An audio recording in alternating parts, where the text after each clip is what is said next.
Olá!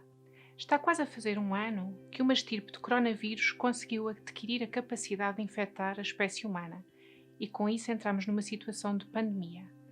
Nos primeiros meses não sabíamos muito bem qual era o desenvolvimento desta doença. Agora, passado um ano, já temos armas terapêuticas, incluindo vacinas, que conseguem minimizar a incidência e a gravidade da doença.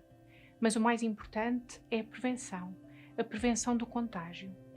Venho, através de um gráfico, explicar-vos qual é o período em que podemos contagiar outras pessoas. Nos primeiros 7 dias depois de ter sido infectado, a maioria das pessoas não tem sintomas, mas contagia os outros. À medida que o vírus se multiplica no nosso corpo, começa então a ser possível detectá-lo.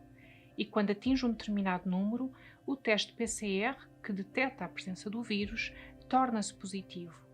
Isso ocorre mais ou menos 2 dias antes de começarem os sintomas. E, em algumas pessoas, os sintomas aparecem primeiro e só 1 a 2 dias depois o teste PCR é positivo. Portanto, um teste negativo quando se contactou alguém doente não significa que está tudo bem e que não se contagia. Significa sim que não há número suficiente de vírus para serem detectados. Do mesmo modo, alguém com sintomas e um teste PCR negativo terá que ser vigiado e confinado, pois a doença pode evoluir e ter depois um teste PCR positivo que irá confirmar isso mesmo.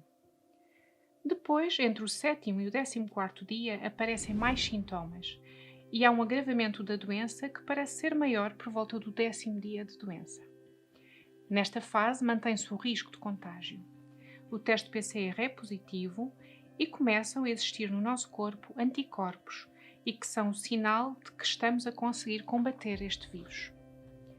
Após o 14º dia, começa o período de recuperação que normalmente se estende até ao 21º dia, mas pode prolongar-se.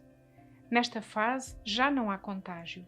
O número de vírus ou restos de vírus diminui de maneira diferente em cada pessoa e por isso o teste PCR, que detecta a presença de vírus, é negativo na maioria, mas pode ser positivo durante algum tempo em algumas pessoas.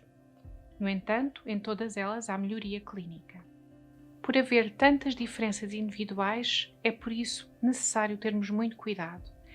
Por isso, se teve um contacto de risco, cumpra o dever de recolhimento obrigatório de 14 dias, mesmo que não tenha sintomas ou que sejam leves. É um combate em que cada um de nós é essencial para defender cada um dos outros. O distanciamento social, a correta higiene das mãos e a etiqueta respiratória são as nossas maiores armas para combatermos este inimigo.